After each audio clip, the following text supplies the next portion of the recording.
오늘 하나님 말씀은 솔직하라. 10년은 세월을 아낀다라는 제목 가지고 하나님 말씀 증거하겠습니다. 여러분들 하멜 표류기라고 아실 겁니다. 1683년도에 일본 나가사키로 가야 되는 상선이 잘못 들어가가지고 여러분들 제주도 서귀포에 있는 차기도, 저희 가족들 여행 가면 꼭 고등어 낚시를 하는 그 차기도로 불시착한 거죠. 그렇게 들어와서 64명 중에 36명만 살아남았는데 그들이 인질로 잡혀서 13년 동안 우리나라 전라남도 보성이라는 곳에서 살았습니다. 거기 있던 하밀이라는 사람이 14년 동안 있으면서 일기를 써서 이제 유럽에 다시 복귀해가지고 발표를 한 게 저널. 우리 저널이라면 잡지라고 하는데요. 원뜻이 일기라는 뜻이랍니다. 근데 한국 사람에 대해서 한국 사람들의 도덕적인 의식에 대해서 설명하는데 이렇게 설명합니다. 도덕적 기준에 대해서는 조선 사람들은 내 것과 너의 것에 대해서 그렇게 엄격하지 않을 뿐더러 거짓말을 하며 속임으로 신뢰할 수 없는 사람들이라고 말해야 할 것이다. 조선 사람들은 누군가를 속였으면 그것에 대해서 자랑스럽게 여기고 부끄러운 일이라 생각하지 않는다. 그래서 소를 사서도 산 사람이 속아서 샀으면 바꿔주면 그만이라고 생각하며 땅을 팔았을 때도 양도증서를 건네받기 전에만 되돌릴 수 있으며 양도증서를 교환이 된 이후에는 절대 되돌려주지 않는다. 특히 조선 사람들은 어떤 것을 가지고서도 우리는 조선 사람들을 속일 수 있었다. 특히 절의 스님들은 속이기가 더 쉬웠는데 이 사람들은 바깥 나라와 사람들에 대해서 이야기 듣기를 좋아했다. 이렇게 이야기합니다. 한국 사람들이 이만큼 거짓말을 잘하고 속는 것도 쉽게 생각하고 속이는 것도 쉽게 생각하고 내 물건과 남의 물건의 구분을 정확히 짓지 않는다라는 이 하멜의 말이 온 유럽에 우리 조선에 대해서 퍼졌습니다. 2023년부터 2022년까지 10년 동안 우리나라 무고죄, 여러분들 무고죄가 무슨 뜻인지 아시죠? 죄 없는 사람을 죄 있다 고발하는 거예요. 고소하는 거예요. 또 위증죄 아시죠? 법원에 서서 거짓으로 증거하는 죄. 이거에 대해서 고발이 접수된 사건이 2016건이랍니다. 2016건. 한 해에 평균 10년 동안. 그런데 여러분 가까운 일본은요. 한 해에 2건밖에 없다는 거예요. 무고죄 2건, 위증죄 5건. 2000년도 기준으로 지금은 더 없고요. 그렇다는 겁니다. 얼마나 우리나라가 부끄러운 일인지 모르겠습니다. 일본이 우리나라보다 2.5배가 많잖아요. 인구로 치면은. 그렇게 따진다면 우리나라 사람들의 거짓말과 오늘 말씀의 10계명, 9계명의 거짓 증인, 이웃에 대해서 거짓 증인 내고 거짓 증거되고 고소하는 사람들이 그렇게 많다는 현실이 있습니다.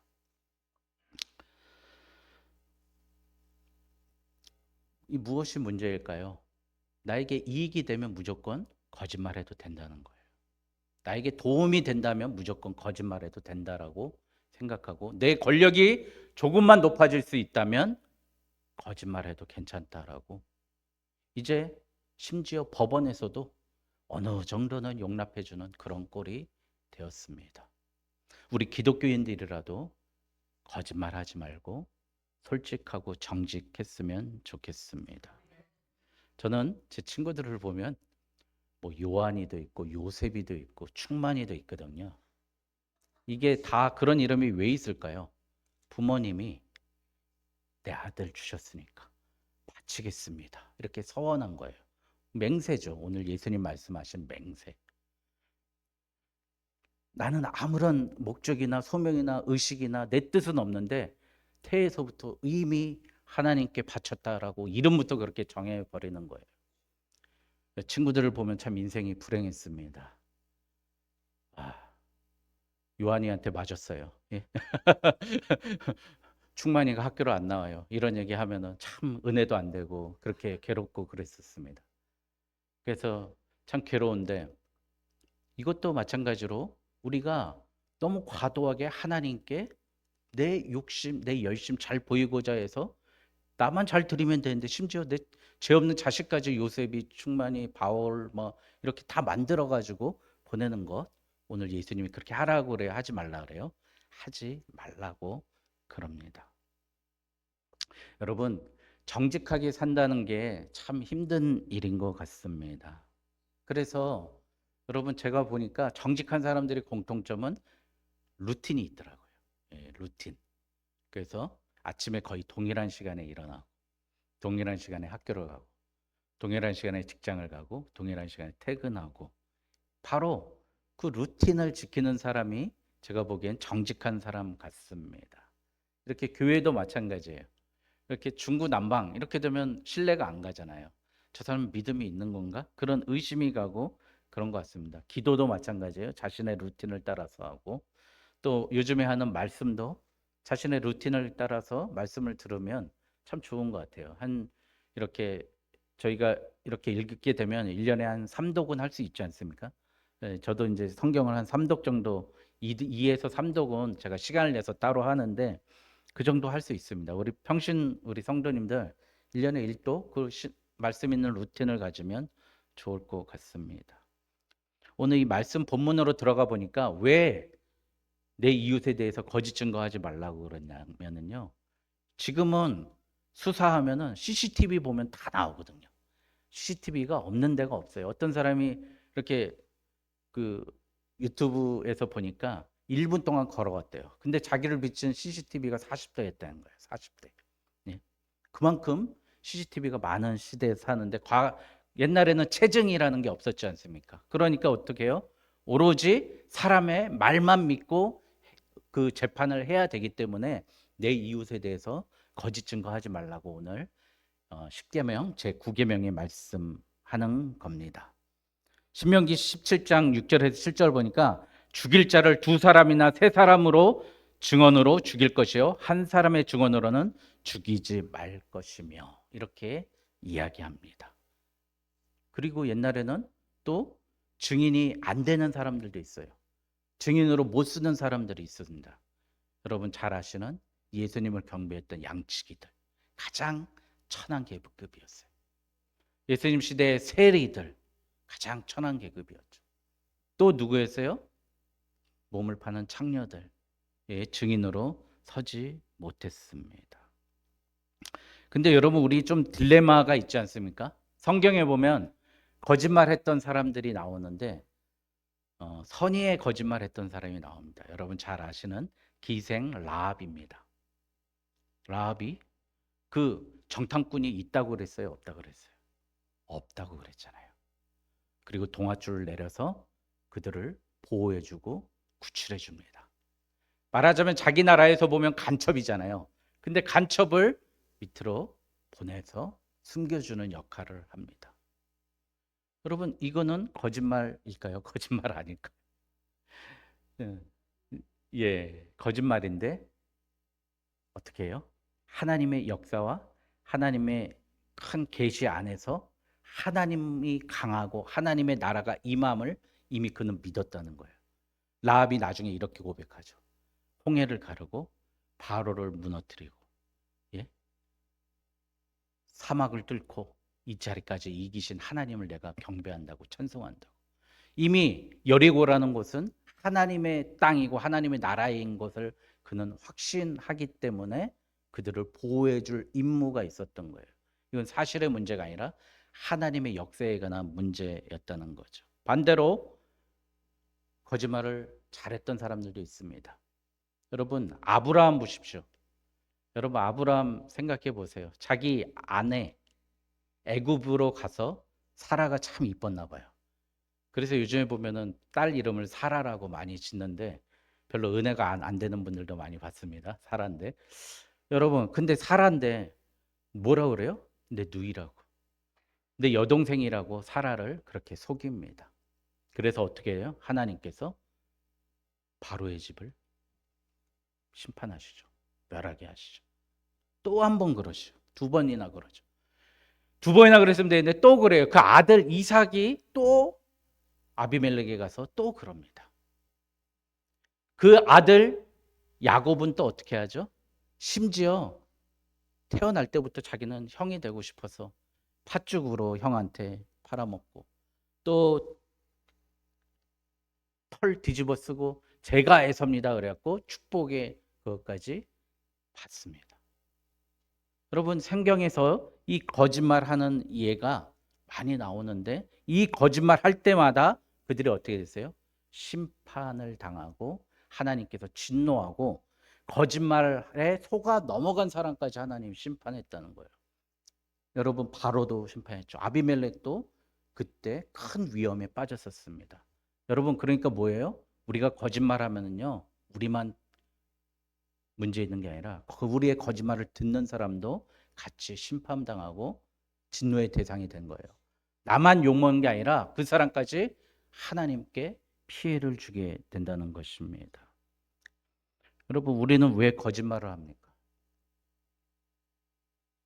우리 단톡방에 김용배 목사님께서 오랜만에 글을 하나 올리셨어요.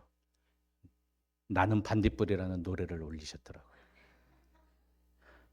나는 내가 빛나는 별인 줄 알았어요. 한 번도 의심한 적이 없어요. 근데 나는 알았어요. 내가 개똥벌레라는 것을. 반딧불이라는 것을. 예? 우리는 자기 자신을 너무 모르는 거예요. 나를 모르기 때문에 거짓말을 합니다. 그걸 정신적으로 얘기하면요. 망상이라 그래요. 망상. 그리고 정신분열이라 그래요. 그래서 자기를 너무 높고 너무 훌륭한 사람으로 생각하는 거예요.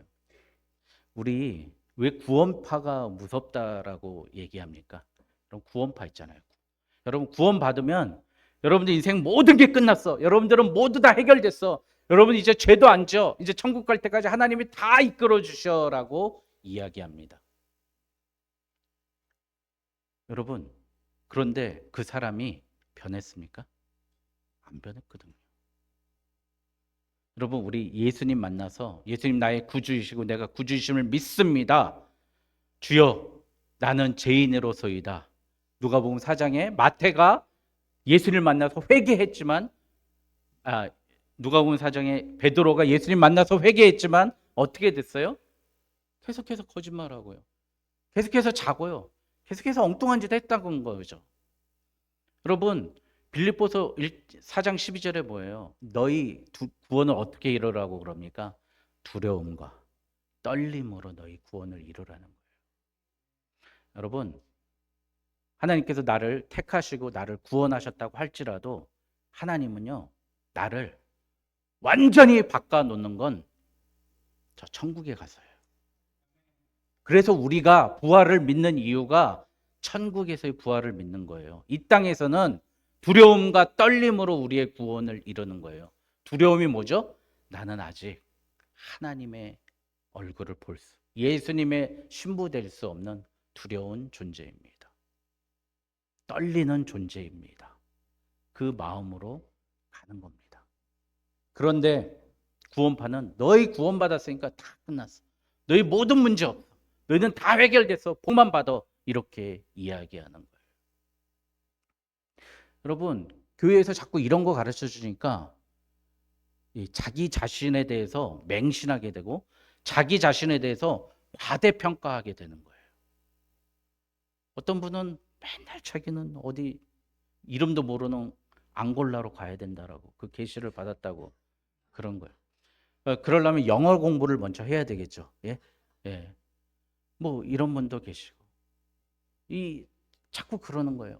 어떤 분은 저 땅을 나한테 주셨대요. 그런 돈을 모아야죠. 땅을 주셨으면 돈을 모아야 되는데 그것도 안 하고 그렇게 되는 거죠. 그리고 이 세상의 풍조가 어떻게 됩니까? 자꾸 당신은 위대하고 높고 당신은 최고야라고 이야기합니다. 제가 이 휴대폰을 이렇게 S23인데 이걸 딱 사니까 요금제가 처음에 엄청 비싸더라고요. 그래가지고 8만 5천 원짜리를 써야 되는 거예요. 얼마나 비싸요? 이거 기계값이 있어가지고 2년 동안. 이제 다음 달이면 끝나겠네요. 예, 2년 동안 그렇게 써야 된다는 거예요. 그랬더니 VVIP래요, 제가. 그래가지고 너무 기뻤습니다. 내가 VVIP구나. 야, VIP도 very very important person 아닙니까? 예, VIP. 그럼 very very important person이니까 제가 그렇게 좋은 사람이구나. 근데 이제 이거 너무 5개월만 써달라 그래서 6개월째 제가 이제 5만 얼마짜리로 딱 낮췄어요. 그랬더니 제가 VIP래요. 그래서 나 이제 그래도 VIP네. 잘 됐다 그랬고 내가 영화 보여줄게 그랬고 이렇게 딱 눌렀는데 영화 공짜 티켓이 없어졌습니다. VIP는 주지 않습니다. 그러는 거예요. 여러분, 이 세상은 실제로 주지도 않으면서 당신 되게 높여주고 되게 위인 것이냐 이야기합니다. 여러분, 가장 결정적인 얘기가 김주환 교수라고 여러분 책 있잖아요. 회복 탄력성이라는 책. 그 책에서 보면 이런 내용이 나옵니다. 그 다음에 나온 그릿이라는 최근에 중보한 책에서 이렇게 나와요. 똑똑한 아이들 있잖아요. 머리 좋다고 자기 이야기 듣고 자란 아이들은 시험을 보면은 그렇지 않은 아이들보다 이제 처음엔 똑같이 나온대요. 오히려 잘 나온대요. 근데 학기 말에 가면은 반대로 돼 버린대요. 스스로 머리가 좋다고 생각하는 애라고 그렇지 않은 아이들하고 비교해 보니까 그렇게 차이가 난다는 거예요. 그 이유가 뭐냐? 자기가 머리가 똑똑하다고 생각하는 아이는 자기가 머리가 똑똑한 거를 평가받는 게 두려우니까 계속 자기한테 주어진 과제를 미루고 회피하고 도망간다는 거예요. 우리 하나님 선택받았어. 하나님 나 사명 받았어라고 생각하면서 나에게 주어져 있는 작은 문제들 떠나고 회피하고 도망가고 그러다 보니까 신천지에 가고 구원파로 가고 이러는 거예요. 거기 가면은요 무조건 다 할 수 있대. 최고래. 하나님 못 하시는 일 없대.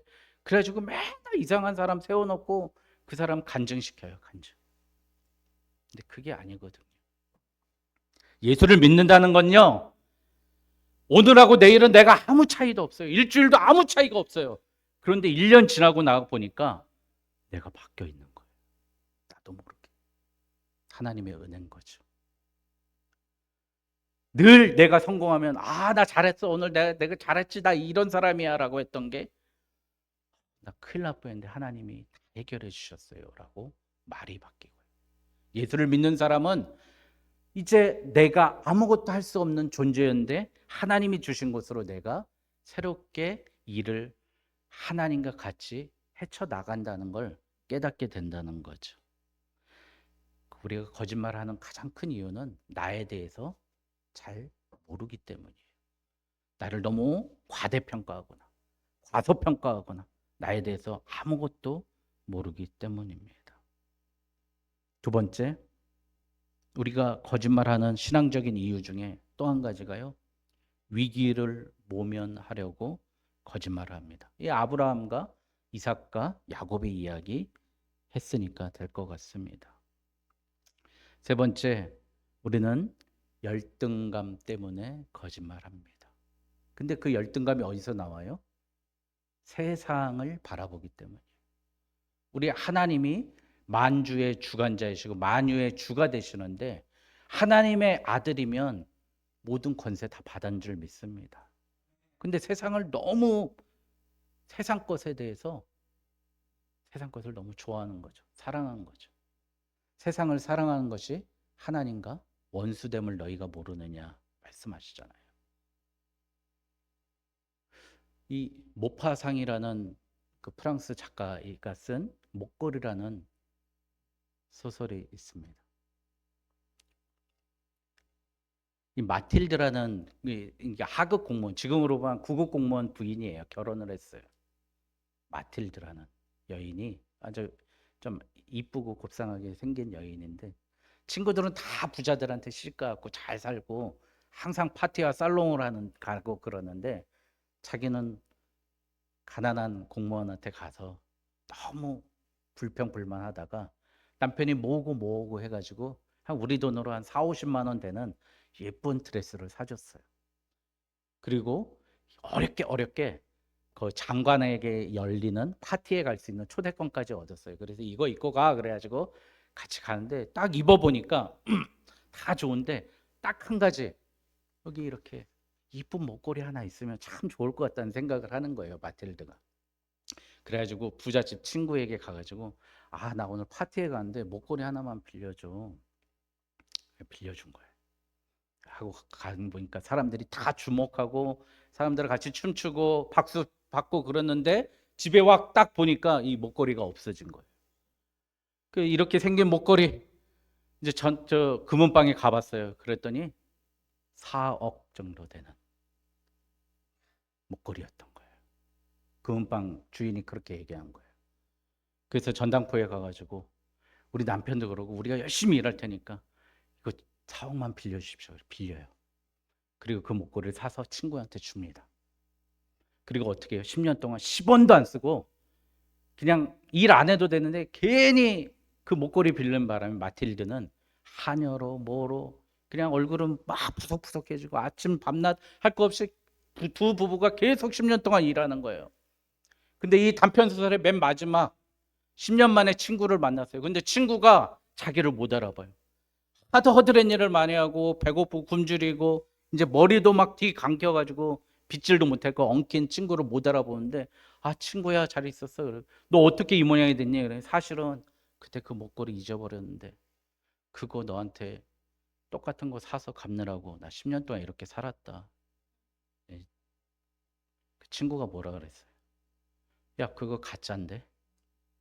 그랬던 거예요. 여러분, 오늘 설교 제목이 솔직하라. 10년은 아낀다라고 얘기했잖아요. 솔직했으면, 나 잊어버렸어 라고 이야기했으면 그 고생하지 않고 그렇게 살았을 텐데, 여러분, 우리가 그 허황된 자기가 생각하는 자기만의 꿈, 내 의지, 내 목적, 내 욕심 때문에 우리 지금도 내 인생을 낭비하고 있는 건 아닌지 되돌아봤으면 좋겠습니다. 네 번째, 우리 거짓말하는 이유, 내 말을 더 효과적으로 하는 거예요. 과장하는 거죠. 예 하거나 아니요 하라, 이렇게 이 세 번역에는 그렇게 오늘 말씀에 옳다 아니다를 이야기하라는데, 세 번역에는 예 아니요만 이야기하라고 하고, 야고보서 5장 12절도 그렇다 아니다라고만 이야기하면 되는데 과장해요. 왜? 주목받고 싶으니까. 우리는 관종 기질이 있어가지고요, 좀 더 과장하고 싶고. 저같이 이렇게 앞에서 설교하고 그런 사람들 조심해야 됩니다. 맨날 과장해야 되고 과장하려고 들고 더하고. 베드로는 남들은 다 예수님을 버려도 이 남들까지 나쁜 놈 만들어 놓고, 그렇죠? 저는 주를 쫓으리이다. 그래서 제일 먼저 도망가잖아요. 이렇게 된다는 거죠. 여러분, 이 과장, 자기 주목받고 싶어서 그러고요. 다섯 번째, 게으른 이유, 게으름, 거짓말하는 이유, 게으름 때문이에요. 게으름. 여러분, 거짓말하는 사람들은요, 오늘 잠언에 보니까 26장 13절에 게으른 자는 길에 사자가 있다, 거리에 사자가 있다 하느니라. 일하기 싫으니까, 몸 움직이기 싫으니까 거짓말하는 거예요. 오늘은 비가 와서 안 되고, 내일은 바람 불까 봐 안 되고, 내일 모레는 무슨 문제 때문에 안 되고, 거짓말을 하고 핑계 대다 보니까 거짓말하면. 그러니까 게으름, 이 거짓말의 우리의 시초는요, 자꾸 게으름이에요. 너 왜 숙제 안 해왔어? 그러면, 예, 아파서요. 저도 많이 써먹었습니다. 선생님이 숙제 왜 안 해왔어요? 아파서요. 이런 거죠. 그러니까 이 꾀병도 병인 것 같습니다. 여러분, 그래서요, 우리가 거짓말에 대처하는 세 가지 자세에 대해서 말씀 나누고 말씀을 마치려고 합니다. 첫 번째, 솔로몬의 지혜를 달라고 하시기 바랍니다. 내 거짓말도 거짓말이지만 남의 거짓말을 잘 분별해야 되지 않겠습니까? 여러분, 열왕기상 3장 16절부터 24절 솔로몬의 재판을 보지 않습니까? 두 창녀가 왔어요. 한 명은 아기를 데리고 왔는데 진짜 생모가 자고 있을 때 나쁜 창녀가 아기를 훔쳐가 가지고 서로 다투게 된 거였어요. 이게 누구의 아기가 진짜 어머니인가 재판에 나왔습니다. 그래서 솔로몬이 어떻게 얘기해요? 그 아이를 갈라서 나눠 가지라고. 그랬더니 누가 포기하죠? 진짜 엄마가 포기합니다. 그랬더니 솔로몬이 뭐라 그래요? 포기한 엄마가 진짜 엄마고 저 여인을 처벌하라고, 죽이라고 합니다. 여러분, 솔로몬과 같이 지혜를 달라고 좀 기도했으면 좋겠습니다. 예? 솔로몬 듣는 마음을 달라 그랬잖아요. 우리가 거짓말을 하지도 말아야 되겠지만 잘 분별해야 됩니다. 분별할 수 있는 힘이 있어야 됩니다. 여러분 어떻게 해요? 우리 하나님의 마음 배우면 돼요. 이 이야기에서 이 주제하고 약간 빗나가는데 하나님의 마음 알면 우리가 명철해질 수 있습니다. 여러분 잘 생각해 보세요. 하나님은요, 그 아들을 버리면서까지 살리길 원하시는 거예요. 진짜 엄마는 자기 아들을 나쁜 창녀에게 주면서까지 죽이길 원하지 않는 거예요. 진짜 엄마가 그 배를 가르라 할 때 제가 거짓말했습니다 라고 그 여인의 나쁜 창녀의 죄까지 자기가 뒤집어쓰고 그 아기를 살리는 거예요.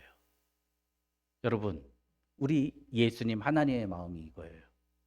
이 거짓된 세상, 이 거짓된 모든 곳에서 우리를 살리기 위해서 어떻게 해요?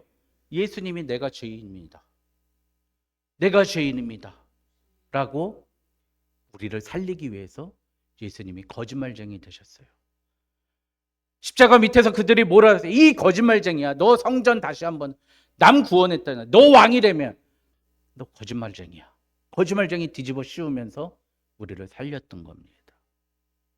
여러분, 하나님은요, 우리를 통해서 모든 거짓말을 뒤집어 쓰시고까지 오늘 진짜 생모처럼 우리를 아끼고 사랑하시면서 이 세상에서 사탄 마귀의 권세에서 우리를 살리려고 이렇게 내보내주셨습니다. 이 솔로몬의 지혜가 있다면 우리가 거짓말을 잘 대응할 것 같습니다. 두 번째, 진실을 대하되 하나님을 두려워하는 것이 먼저입니다. 여러분 잘 보십시오. 우리가 인지하고 우리가 보는 것은 사실은 다 허상일 줄 모릅니다. 그렇지 않은가요? 여러분, 우리 눈은 뭐라 그래요? 가시광선이라고 합니다. 가을 가짜의 시. 눈에 보이는 것만 보입니다. 맞죠? 우리 눈에 왼쪽에는 뭐가 있어요? 적외선이 있습니다. 열이 있다는 거예요. 안 보여 우리 눈에는. 이쪽에는 뭐가 있어요? 자외선이 있어요. 얼굴 태우는 그 광선이 있어요. 우리 눈에는 안 보여요. 근데 우리는 우리 눈에 보이는 것만 가지고 옳다 그르다 이야기합니다. 이거보다 더 앞서는 게 뭐가 있을까요? 바로 하나님이 계십니다. 우리보다 더 많은 것을 아는 하나님이 계십니다. 모세가 이제 재판장으로 지도자로 250만 명을 이끌 때 재판할 게 얼마나 많았습니까? 그랬더니 모세의 장인이 이렇게 얘기합니다. 야, 자, 그렇게 하지 말고 1000부장, 100부장, 50부장을 둬서 재판관을 세워라. 그런데 어떤 사람을 세우라요? 출애굽기 18장 21절에 재판관을 뽑을 때 곧 하나님을 두려워하며 진실하며 불의한 이익을 미워하는 자를 뽑으라고 권면합니다. 여러분, 내 지식과 내 생각이 아무리 옳다 하더라도 하나님을 두려워하지 않는 지식, 하나님을 두려워하지 않는 정직은 잘못된 정직이고 지식입니다. 어제 YTN을 보니까 바티칸에서 로마 교황 프란체스코 연결식을 하는 걸 봤어요. 다른 걸 다 인정해도 저는 그분의 행적 중에서 동성애자들도 우리가 받아들이고 축복해야 된다라고 한 것에 대해서는 동의할 수 없습니다. 제 양심은 하나님을 두려워하고 이 성경을 두려워하기 때문이에요. 아무리 뭐 10명 결혼한 사람 중에 한 사람이 유럽에서는 뭐 동성혼이라면서요. 예? 아무리 세상이 그렇게 간다 할지라도 성경에 위배되는 사항에 대해서는 동의할 수 없습니다. 여러분, 하나님을 두려워하는 게 정직의 최선봉인 줄 믿습니다. 여러분, 하나님을 두려워하십시오. 하나님은 늘 내 앞에 계시고 나의 일거수일투족을 보고 계십니다. 마지막으로 거짓말은 사실은 타락의 문제입니다.